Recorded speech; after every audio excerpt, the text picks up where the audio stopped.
Welcome to Living the Empowered Life podcast. I'm Tamiko Pugh, also known as the Empowering Diva. Each week, you'll hear inspirational interviews as well as actionable tips and strategies that you can implement into your daily life to help you live a life of passion, purpose, and potential. Thanks for spending time with me today. Now let's jump into today's episode of Living the Empowered Life.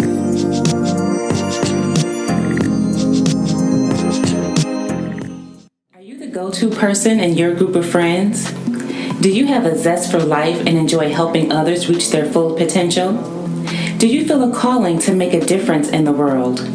If this is you, then you may want to consider becoming a life coach. We have a virtual online training starting soon. Our life coach training focuses on helping women who desire to motivate, inspire, and empower other women by using their skills, expertise, and experience to thrive as a personal development coach. Using the empowerment formula, participants will learn step-by-step tools, tips, and techniques needed to attract great clients and build a thriving, purposeful, and profitable coaching business. Get all the details and register at www.tamikolori.com/life coach training. Welcome to another episode of Living the Empowered Life podcast. I'm your host, Tamiko Pugh, also known as the Empowering Diva. In today's episode, I'll be talking with entrepreneur and co-owner of Zoet Beauty Supply, Charis McWhorter. Charis is the co-owner of Zoet Beauty Supply along with her business partner, Dana Hawkins. Located in Mapleton, Georgia, Zoet is one of the few Black-owned beauty supplies in the community. Less than 10% of beauty supply stores are owned by African Americans, yet over 90% of the products are purchased by African Americans. And so the owners of Zoet have a vision to become a beauty supply lifestyle brand by building confidence and beauty internally and externally. Hello, Charis. Welcome to Living the Empowered Life podcast. Hi, Tamiko. I'm happy to be here. Thank you so much for joining us today. I am extremely excited about interviewing you. You're one of the entrepreneurs you're actually in my neighborhood, so I count it a privilege and an honor to be able to interview you and kind of just get some information from you about how you all got started. And so really quickly, the name of your business is it Zoet Beauty Supply?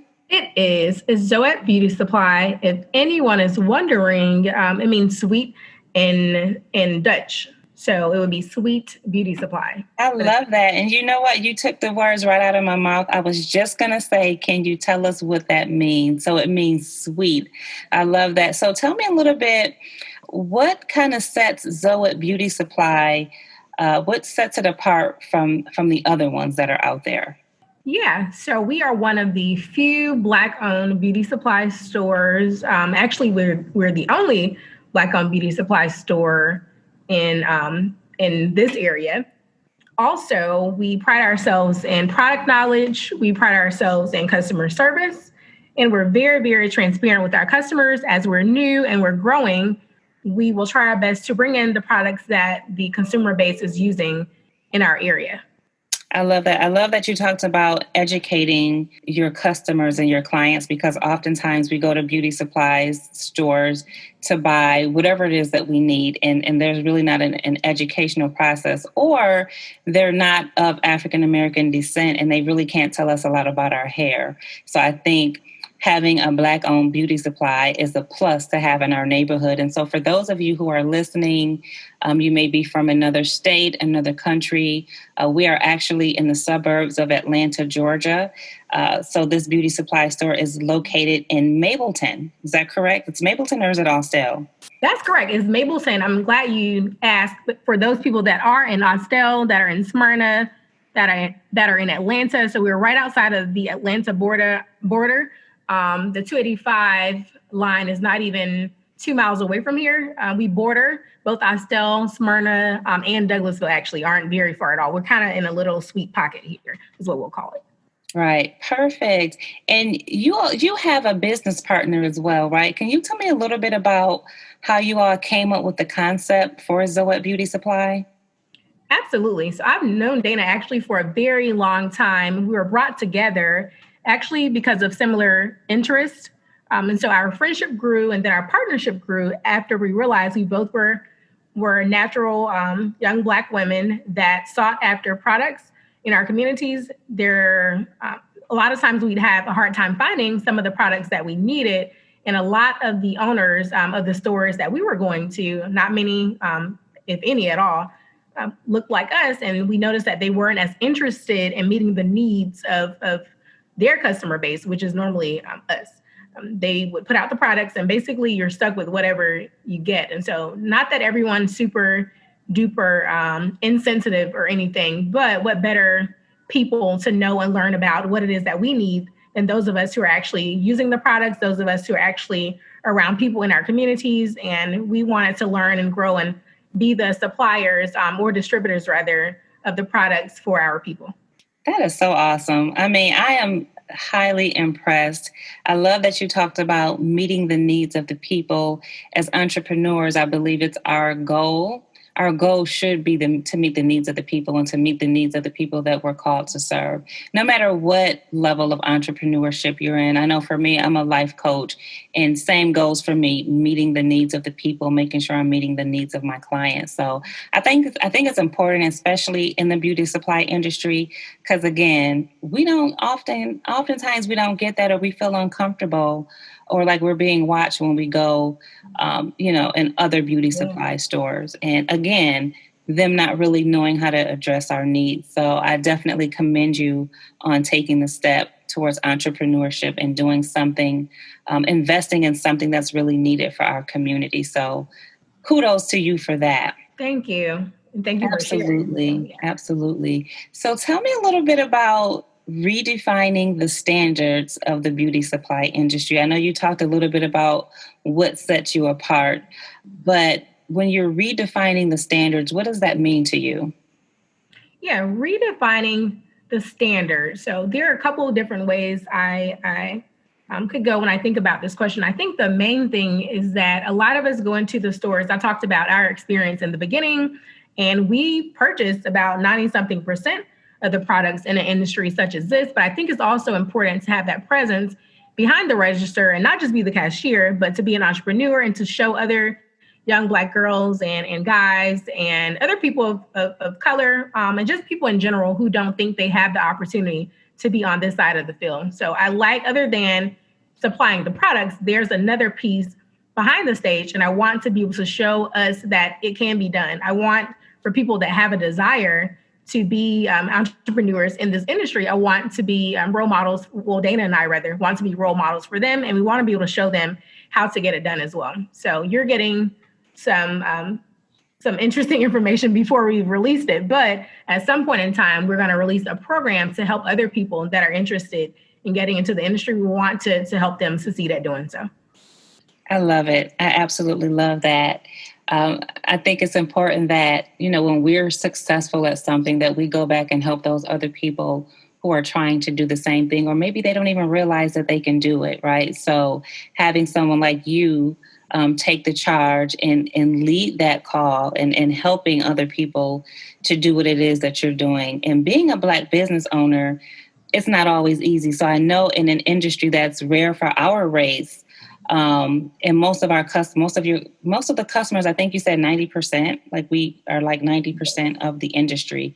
And so 90% of those customers, I'm assuming, are Black. And so it's rare for our race to have a beauty supply store. So what are some of the challenges that you face as not only being women in business, but Black women in business? Absolutely.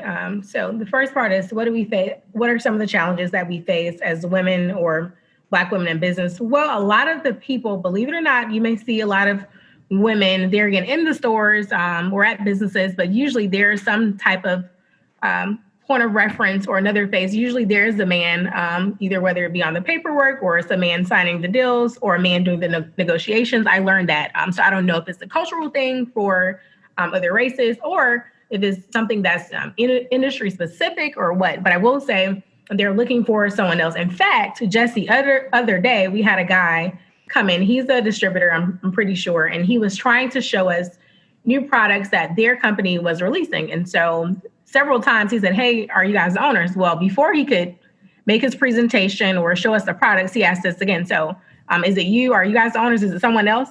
And I couldn't show him that I was baffled or taken aback. And so I wasn't sure there again, is it because I'm a woman? Is it because I'm a Black woman? I'm sure it's because I didn't look like the other people at all. But just generally speaking, I think it's a combination of those three things. Now, that's something that I get on a daily basis when I'm dealing with the vendors and other people that we purchase products from. But on top of that, we face a lot of discrimination in the market when we are trying to establish accounts, just in general, to get some of these much needed products for the store. I have proof. I won't call any names of the companies or anything, but just to show you, some of the things that we've experienced, or to talk about some of the things that we've experienced. Well, we know counterparts and people that are in the industry that only had to put up maybe $2,000 or $3,000 for an account, and for that same account, because of who we are and where we're located, they may ask us for $50,000. I'm sorry, for that same account. And so that's the type of discrimination that is used against us in the market, as an example. Or where it takes another person maybe 2 weeks to a month to get an account. It may take us several months. In fact, right now as we speak, we're waiting to be approved for additional accounts. So normally I don't think it should take that long. So that these are types of ways that they try to corner the market and keep us out of the market. I don't want to say monopolize it, but it's a way of controlling the market nevertheless. Absolutely. It's monopoly. It's monopolizing. And I think it's unfair. And I hate that we have to go through this, as a race, as women, as a Black race. We're already dealing with other forms of racism, and discrimination is not right. But I'm glad that you're sharing this information. I feel like at some point we definitely have to be a voice. We have to speak up. And it's just straight up unfair, even just being a woman in business and having a vendor come in and say, who's the owner? I'll be like, you're talking to her. How can I help you? How can I help you? You know what I mean? But in a nice way, in a nice way. But thank you for sharing that. You definitely just taught me a lot. Thank you for sharing that. So one of the principles of Living the Empowered Life, Living the Empowered Life is not only a podcast, it is a way of life, it's a brand. And one of the principles that we go by in Living the Empowered Life is to face your fears and to do it scared. So I'm always telling my clients, even if you're scared, do it. Face your fears, and do it scared. And so do you have any fears did you have any fears as it relates to starting your business? And if so, how did you overcome them? Absolutely. So I had quite a few of them. I think the main one wasn't even necessarily race related at first. The first thought was I knew that most small businesses don't last past 3 to 5 years, or that's what statistics say at least. And so that was the first thing. And so just for us to even have made it to the almost a year and a half mark was a lot. In fact, we actually were established in 2017, but we didn't have a beauty supply store. We only shipped hair, virgin hair bundles. So we didn't make it past the 3-year mark. And now we made it for the year, almost year and a half mark for the actual beauty supply store. So that alone shows a lot. So I think the way that we combated those statistics was to do our research, to rely on the resources that we could get. So there are not many of us. I think the last time I looked at the statistics, it was about 3% of the beauty supply stores were Black owned. And I'll have to find some additional updated references just to be up to date. But the last time I took a look, it was about 3% of beauty supply stores were owned by Black people. And so there are people out there is what I'm saying. Not many, but there are some. And it was very helpful for us to rely on them, their experiences and things that they shared with us so that we didn't have to make the same mistakes that they did. And that was one way to do that. Additionally, after we were open, so our fear was, hey, are we gonna make it? We're open. We don't have everything we need. We definitely don't have everything that we want. How do we keep the customers that are coming, the customers who want to support us, but we don't have everything that they need or want at this time? And so, again, that level of product knowledge, the level of customer service, being willing to find the things that they need, just be a voice for the community. I'm giving back. People tend to give back to you when you give back to them around here as well. And I think just putting in that level of effort and showing people that, hey, we may not have product A and Z today, but this is what you can use. This may help for hair growth, even though we don't have what you came in here for. Just simple interactions like that. And again, that product knowledge helped us out with that problem there. Giving them an alternative to what it is they came in for if you don't have it. And, just kind of being, and then it's okay sometimes to say, I don't have it, but here's what you can have, right? It's okay to do things like that. And I am stunned. You said 3%. 3% of beauty supply stores are owned by African Americans. That's like a startling statistic because I'm like, we frequent beauty supply stores. Like I go to the beauty supply for everything, right? I just went natural back in December. So I'm always trying out new products and stuff. And like I get everything. I get my lipstick from there. I get jewelry. You know what I mean? Like, and 3%, it's definitely startling. What would you say, or what advice would you give someone who wanted to pursue their dream of becoming an entrepreneur in the field that you're in? Yeah, I think the starting process is similar to a lot of other industries until you get to the nitty gritty. But the first thing is, of course, go ahead and get your LLC. In fact, I encourage most people to get an LLC of some sort. That's the first thing. That way, once you're ready to get your documents and paper started, you'll already have that administrative piece down pat. I would also say save. There are so many obstacles that occurred that we did not budget for financially for the business. And that's when your personal resources may have to kick in as well. And so I would say be prepared, be financially stable, save. Also, again, find those resources. So go and maybe interview, even if they don't have a podcast like you, Tamiko. Take your time, take your notebook and pencil and pad or your recorder on your phone and go to some of the Black-owned businesses. Now, if they're running a 1 or 2 person show like Dana and I are, they may not have much time, but I'm very excited. I know when people come to us or take the time to come and speak to us or set aside some time. So you'd be surprised how much information people are willing to share. And also don't get frustrated if they don't have maybe 2 hours of their time to share with you initially, but just ask and see if you can plan around their schedule. Remember, if someone's helping you, try to be as flexible as possible, and usually they'll help. We had to be very flexible, but it definitely worked out in our benefit, talking to other people in the industry. That's good. Talking to other people in the industry, being flexible. I think those are definitely good ideas, and that's good advice to give someone who's looking to not only be an entrepreneur but to pursue being in the beauty industry. I'm still like 3%, like that is just really it's just stuck in my head. So one of the things, and I've always wanted to support Black businesses. I'm always looking for a Black beauty supply to support. So I'm excited to know that you're in the neighborhood. Just off the record, I might stop by today to say hi once I'm done with my day. But thankful that you're here. Thankful that you took the leap of faith to start this business. And I want to make sure you have an opportunity to share as much information as you want to. So before I close out, do you have anything else that you want to say? Do you have any events coming up? Any sales? Anything that you want to share, or a final thought or a charge for the audience, something motivational, something inspiring?